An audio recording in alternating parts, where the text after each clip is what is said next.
de nuevo, vamos a hacer en este vídeo una especie de recopilación de todos los problemas que hemos hecho anteriormente con probabilidad, teorema de Bayes, binomial, normal, y hemos elegido para ello un problema de las oposiciones de Madrid de hace unos años, de 2016, que prácticamente pues, incluye todo lo que tienes ahí.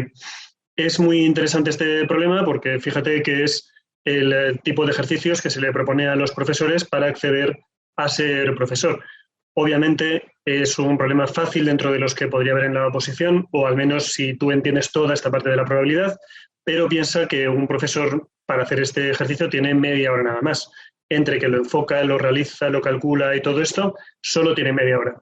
Vamos a compartir la pantalla para que lo veas. Aquí lo tienes. Fíjate que el problema ya de entrada es un enunciado muy largo, lo cual ya dificulta mucho el ejercicio y esto pues le pasa a los alumnos, le pasa a los profesores y le pasa a todo el mundo. Tienes 3 máquinas, A, B y C, y estas máquinas producen una pieza, la que sea. La máquina la elabora con una longitud, la pieza tiene una longitud, que se distribuye según una distribución normal con estos parámetros. ¿Qué significa esto? Pues que la mayor parte de las piezas tienen 165 metros, esto está a medio en metros, lo pone por aquí, y se desvían 5 metros arriba, 5 metros abajo. La máquina B la fabrica con una longitud que se distribuye con otra normal, con estos parámetros. Y la máquina C pues le pasa lo mismo, se distribuye con una normal que tiene estos parámetros, es decir, la máquina que realiza piezas más grandes en principio es la B, luego va la C y luego va la A, las 3 con la misma desviación. ¿Qué te dice además?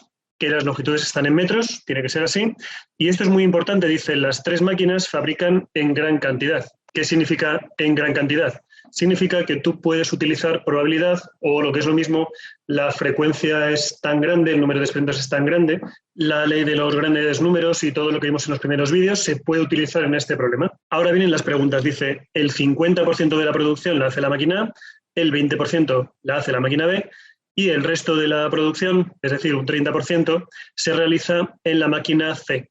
Elegimos 3 piezas aleatoriamente y sabemos que miden más de esta longitud cada una.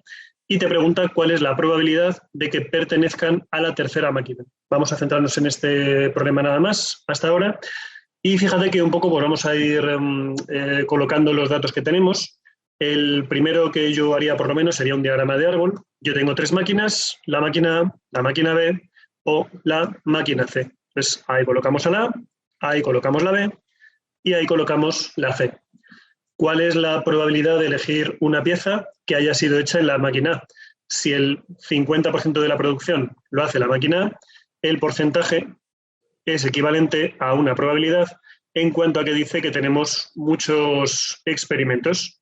Así que 0,5, 0,2 y 0,3. Ahora, dentro de esto, ¿qué me preocupa a mí?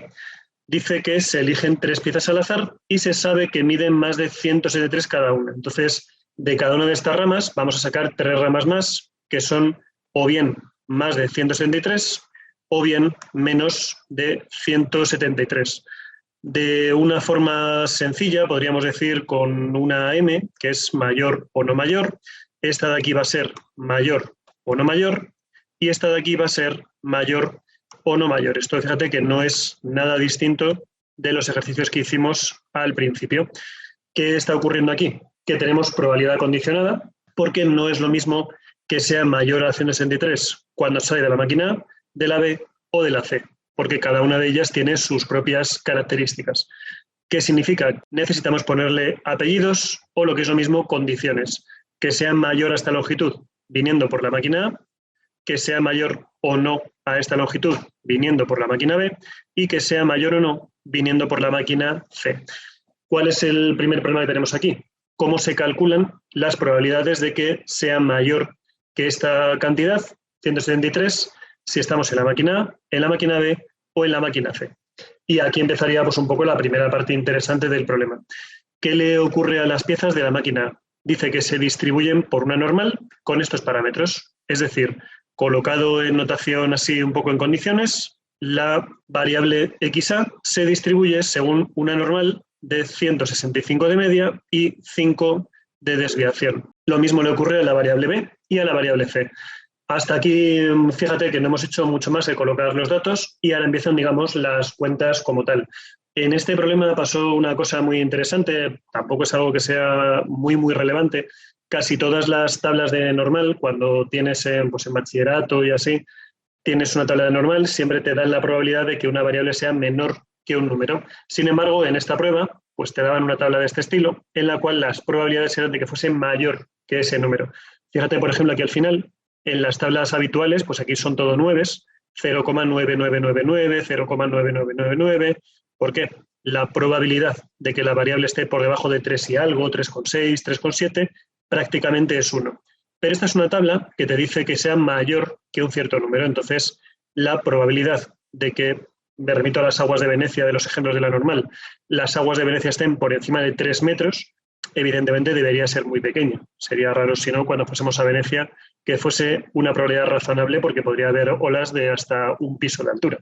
Entonces, esta fue una pequeña complicación, aunque en realidad yo entiendo que lo hicieron para simplificar el problema, o quiero al menos pensar eso, porque lo que vamos a calcular son probabilidades de piezas que miden más de una cantidad cada una. Entonces ahí te ahorras una serie de cuentas. Vamos a ir una por una y empezamos. ¿Cuál es la probabilidad de que la variable XA mida más de 173? Te recuerdo aquí un poco también que no es necesario el mayor igual, si quieres puedes ponerlo, pero cuando estamos con normales pues es lo mismo. Las probabilidades puntuales valen 0, con lo cual nos da igual. ¿Cuál es el primer paso? El primer paso claramente es pasarnos a una distribución normal 0,1. Para ello recuerdo que tienes que tipificar la variable y esto se realiza de esta forma: x menos la media y partido por la desviación. X, lo que me están preguntando, menos la media, partido por la desviación. Cambiamos este XA por esta Z. Fíjate que no pongo ZA porque las Z son todas iguales, la normal 0,1 es 0,1. Entonces aquí estaríamos en una 165,5 y aquí estaríamos ya viviendo en una 0,1. Para calcular esta probabilidad, fíjate que es muy sencillo en este caso porque la tabla que nos está dando es de mayor que. Si me dices probabilidad de que sea mayor que 1,6, pues simplemente es irnos al 1,6, colocas este numerito y ya lo tienes, ¿vale? 1,60 y ya está. 0,0548. Para ser correctos con la notación, fíjate que esto que estamos haciendo aquí no es ni más ni menos que la probabilidad de que sea mayor condicionado a haber ido por A. Entonces vamos a colocar aquí probabilidad de ser mayor condicionado a haber seleccionado la máquina A. Para todo el resto de las probabilidades, pues vamos a hacer esencialmente lo mismo. La única diferencia es que en algunas va a ser un poco más complicado calcular la distribución normal porque me queda un menor, un negativo o algo así. Empezamos por la de B. Fíjate que hemos hecho lo mismo que antes. Probabilidad de que salga mayor de esa cantidad viniendo por B es la de que la variable esta que se ajusta a la normal, XB, sea mayor que este numerito, o pasando a la normal 0,1, valor menos la media, partido por la desviación. Echamos las cuentas y el problema aquí es que tenemos una variable negativa. Entonces tienes que recordar siempre cómo funcionan estas cosas.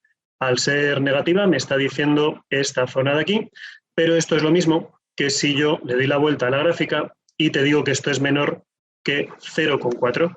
Algo así. Ahí tienes el dibujito y algo así. ¿Cuál es nuestro problema aquí? Te recuerdo que la tabla que tenemos es una tabla de mayores que. Es justo lo contrario de lo habitual, ¿vale? Es mayores que.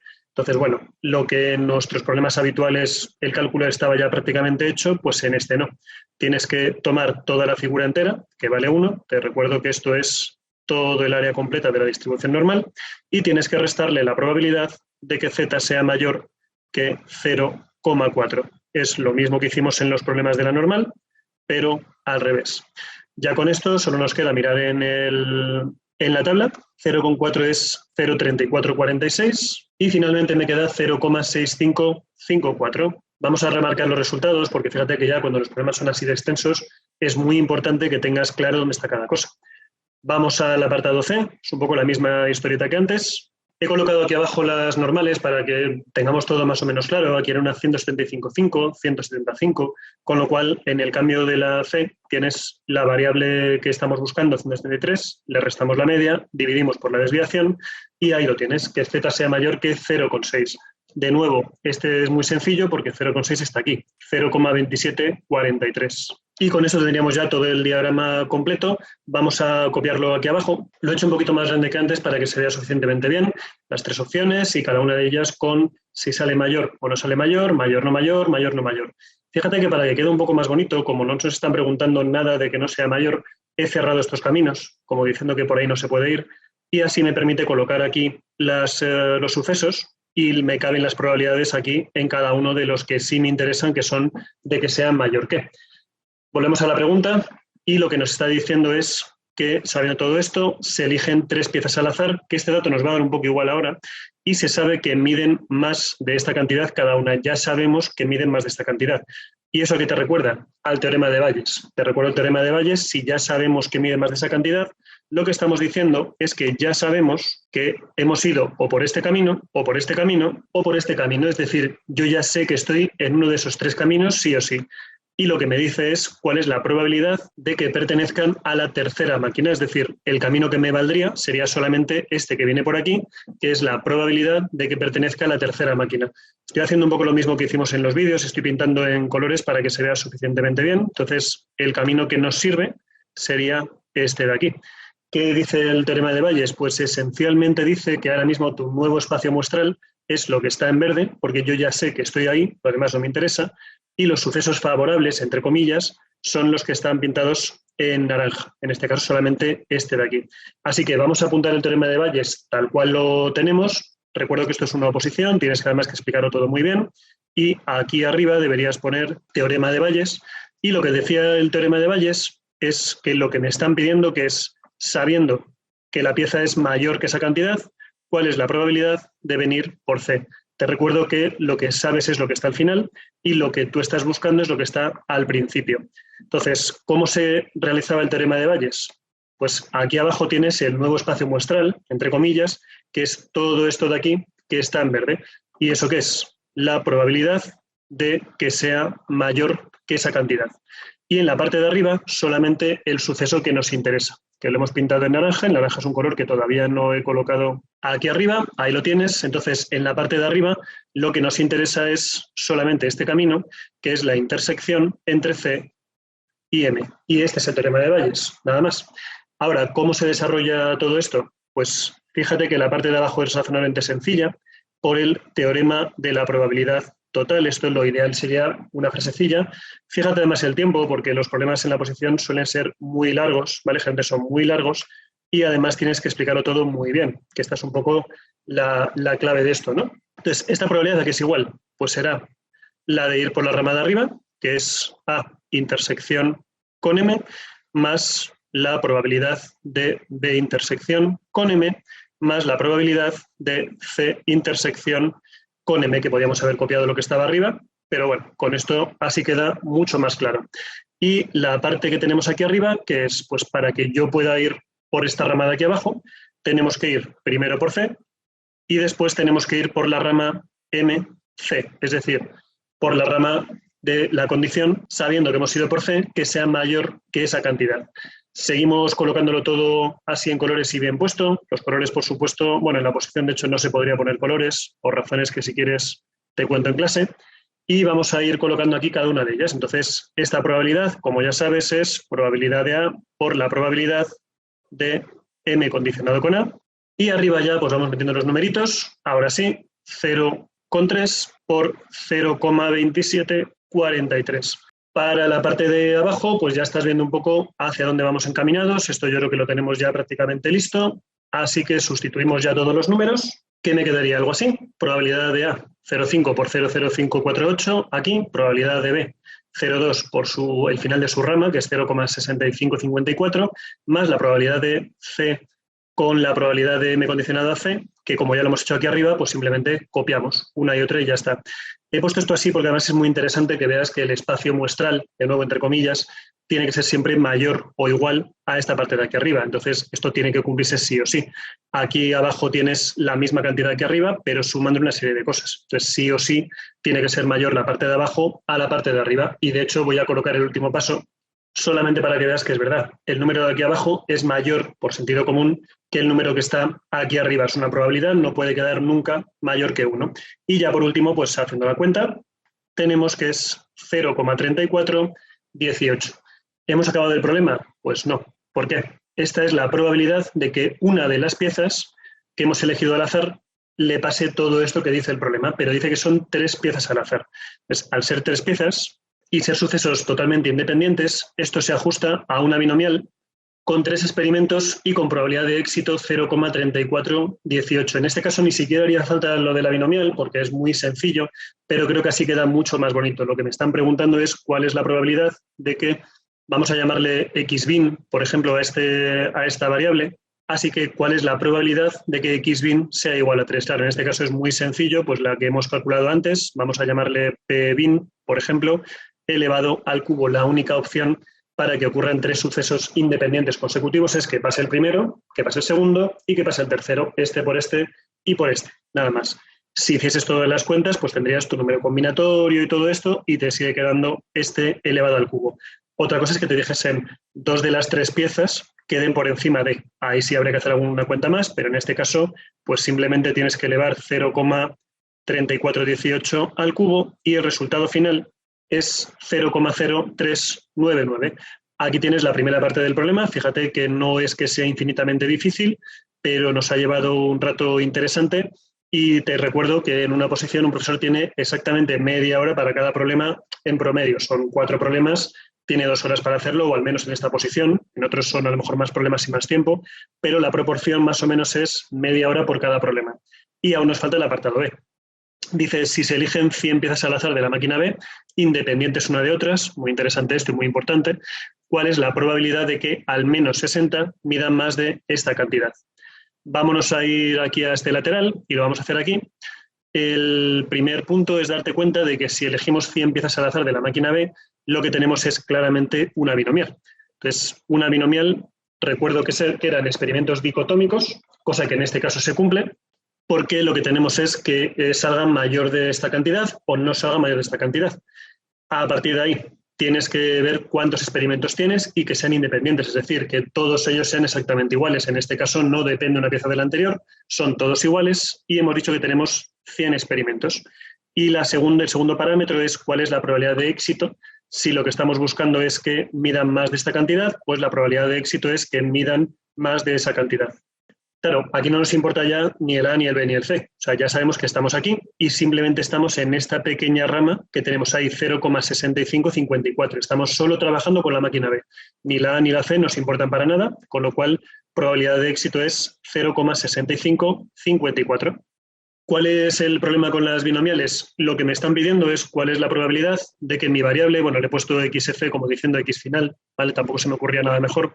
Dice, ¿cuál es la probabilidad de que sea mayor o igual a 60? Creo que dice igual también. Sí, dice al menos 60, es decir, 60 o más, que sea mayor o igual que 60. ¿Cómo se calcularía esto? Como estamos en una probabilidad discreta, en una distribución discreta, para hacer este tipo de cuentas hay que sumar, nada más. Entonces, sumarías la probabilidad del 60, 61, 62, 63, y colocado un poco bonito, pues sería la suma desde que la variable k es igual a 60 hasta que vale 100, y recuerda cuál era la formulilla de la distribución binomial. Número combinatorio, arriba va el número de experimentos, en este caso son 100, abajo va por lo que te están pidiendo, 60, 61, 62, aquí va la probabilidad de éxito, que es esta de aquí, elevado al número de éxitos, que este va a ser k igual a 60, 61, 62, y el número de fracasos por la probabilidad de fracaso, que es lo contrario a esta, que será 3446, elevado a todo lo que no sea un éxito, que es 100 menos k. ¿Problema de hacer estas cuentas con la distribución binomial? Tienes que hacer, pues no sé, serán 40, supongo, 41 operaciones de este estilo. Algunas pueden ser fáciles, como por ejemplo con k igual a 100, pues se hace más o menos rápido, quitando que aquí hay que hacerlo con calculadora. O sea, esto vale 1 y este lo calculas, pero te puedes pasar aquí la tarde entera y te he dicho antes que tienes media hora para todo el problema entero. Entonces, claro, tu problema aquí es que hacer esto de la forma, digamos, tradicional me refiero a hacerlo tal cual lo tienes aquí, es imposible. A nivel práctico, a nivel técnico, es imposible. Pero lo que sí podemos hacer es aproximar a una normal. Y esto va a funcionar siempre y cuando n por p sea mayor que 3 para que sea razonable, que 5 para que sea muy buena aproximación. Y a la vez que n por q también sea igual a 5. ¿Y esto se produce en nuestro ejemplo? Pues fíjate que n por p es 100 por 0,6554, que es bastante mayor que 5. Esto es 65,54, bastante mayor que 5. Y si multiplicamos 100n por q, 446, te queda 34,46, que evidentemente también es mucho mayor que 5, con lo cual el ajuste a una normal está perfectamente definido sin ningún tipo de problemas, y lo que haremos será decir que mi variable xf', por llamarle de una forma distinta, se ajusta a una distribución normal con una media que ya la hemos hecho antes. La media es esta de aquí, esto habría que explicarlo un poco bien, 65,54, y la desviación la calculamos aquí aparte. Entonces vamos a escribirlo todo bien. Media es igual a n por p, que es 65,54, y la desviación es la raíz de npq, que es la raíz de este numerito de aquí, y esto es 4,76. Ahora, con todo esto, pues tenemos ya el problema preparado para realizarlo de una forma mucho más sencilla que antes. Para calcular la probabilidad en una binomial de que la x sea mayor o igual a 60, diríamos que esto es lo mismo que la probabilidad en una normal de que mi variable xf' sea mayor o igual a 60, pero ya vimos en el último vídeo que lo más correcto, cuando estas cuentas vienen de una aproximación normal, lo más correcto es utilizar la corrección de continuidad de Yates. Vamos a colocarlo por aquí, que simplemente lo que decía es que al hacer el paso de una binomial a una normal, para ser lo más correctos posibles, pues aquí en vez de poner 60, vamos a bajar medio punto hacia abajo para que incluya la barra anterior. Y esto es 59,5. A partir de aquí lo que nos queda por hacer simplemente es pasarnos a una distribución normal 0,1, restamos la media al numerito que nos están dando y lo dividimos entre la desviación, que es 4,76. Y a partir de aquí, pues simplemente buscamos en la tabla el número que nos ha quedado, previamente escribiéndolo de una forma que se pueda mirar en la tabla. Por cierto, aquí también es interesante porque esta cantidad, la tabla, fíjate que nos permite solo 2 decimales nada más. Entonces, una de dos, o hacemos una interpolación entre cosas, pero por supuesto no te va a dar tiempo, o directamente puedes decir que más o menos, tampoco vas a perder aquí una gran cantidad de precisión, puedes decir que esto es más o menos 1,27 menos 1,27 y ya lo tendrías. Recordamos cómo funcionan los dibujitos, probabilidad de que sea mayor que 1,27, si le pegamos media vuelta al dibujo, sabemos que es lo mismo que la de que sea menor que 1,27, pero como nuestra tabla es un poco especial y solo permite valores mayores que, pues nada, pillamos toda la figura entera, que ya ves que cada vez la dibujo peor, y a esto le restamos toda la parte en blanco que está ahí, que es esta de aquí, es decir, a 1 le resto la probabilidad de que z sea mayor que 1,27. Bueno, los iguales sabes que no es lo más relevante porque las probabilidades puntuales son 0 y nos queda simplemente ir a la tabla y buscar el 1,27. Si te vienes aquí, 1,27 está aquí, 0, 1, 2, 3, 4, 5, 6 y 7. ¿Ves? Ahí está el 7 y ahí está el 1,2. 0,10, 20. Y finalmente lo que nos queda es que esta probabilidad que nos están pidiendo de que haya al menos 60 piezas en la fábrica B por encima de esta longitud es 0,8980. Ya está, el problema ya lo hemos completado, no hay más que hacer. Habría que quizá colocar alguna frasecita para que todo quede muy claro. Pues aquí, por ejemplo, la probabilidad de no sé qué, no sé cuántos es tal, que el tribunal que te está corrigiendo lo vea de la forma más clara posible. Fíjate que es un problema que, aunque sea en media hora, nos ha llevado pues fácil un par de páginas, quizá 1 o 2 páginas, fácil nos ha llevado. Y tiene que estar todo muy bien explicado. Teoremas colocados, la teorema de la probabilidad total, de Bayes, todo ese tipo de cosas, tiene que estar todo que quede muy, muy claro. Ahora, sí quería hacer un comentario final, ya fuera del tema de la oposición y todo ese tipo de cosas, y es que fíjate, cuando empezamos el curso de probabilidad, en las partes más básicas, decíamos cosas como, por ejemplo, pues no sé, si realizamos un juego en el cual lanzamos una moneda al aire, si sale cara te doy 2 euros y si sale cruz me das 3 euros y evidentemente pues tú ya sabes que ese juego no va a ser justo. Hemos llegado a un nivel ya que sin ser tampoco una cosa brutalmente grande, porque aquí queda de probabilidad un montón de cosas, fíjate que lo bonito de esto es que ahora dices, si tenemos un problema de este estilo, si al elegir 100 piezas de una máquina B, todas independientes, y salen más de 60 o al menos 60 que midan más de esto, te doy 1.000 euros. Y si no, me das 500 euros. Claro, para realizar ese tipo de operaciones, pues tienes que echarte un par de páginas, con lo cual, a simple vista, yo jamás sabría si ese juego es válido o no es válido. Tendríamos que llegar hasta esta conclusión y a partir de aquí, pues la esperanza matemática es esta probabilidad de ganar, por decirlo así, multiplicada por los 1.000 euros o por lo que sea, más la probabilidad de perder, que sería 0,11 o algo así, 0,102, multiplicada por los euros ¿qué me darías en caso de que pierdas? Y si eso te queda positivo, juegas el juego. Si te queda negativo, no juegues. Y si te queda igual a 0, pues tú verás lo que haces. Claro, una persona que sepa probabilidad ya sabe jugar con realizar un enunciado razonablemente sencillo para que no asuste a la gente, o sea, esto asustaría a la gente, pero suficientemente complejo como para que el cálculo probabilístico de cabeza no sea tan simple. Y al final, pues al ofrecerle el juego a la gente, que esa gente piense, parece razonable, parece una cosa a la que se puede jugar sin ningún tipo de problemas. Si esto es lo que puedes hacer con probabilidad en un segundo de bachillerato, imagínate si te vas a un primero de carrera, un segundo de carrera, o realizas una carrera que tenga que ver, pues, unas matemáticas o matemáticas con estadística, por ejemplo, algo así. La probabilidad no se para aquí. Tienes un montón de distribuciones, distribución de Poisson, la G cuadrado, la T de Student, tienes un montón de cosas y esto sigue subiendo. Hay un montón de niveles más. Resumo un poco todo lo que he estado haciendo. Esto es un problema de oposición, recuerdos, para hacerlo en media hora. Sería muy difícil para un segundo de bachillerato. No creo que fuese ni medio razonable explicar esto en segundo de bachillerato, pero lo interesante es que con los contenidos de segundo de bachillerato este problema se puede hacer. No hay nada aquí que no hayas visto, probabilidad condicionada, teorema de Bayes, binomial, normal, todo está aquí. Prueba a hacerlo por tu cuenta y si te sale este problema, pues ya estás viendo que prácticamente tienes todas las partes de la probabilidad prácticamente dominadas. Espero que te haya gustado, espero que te haya sido útil y nos vemos ya en los siguientes vídeos.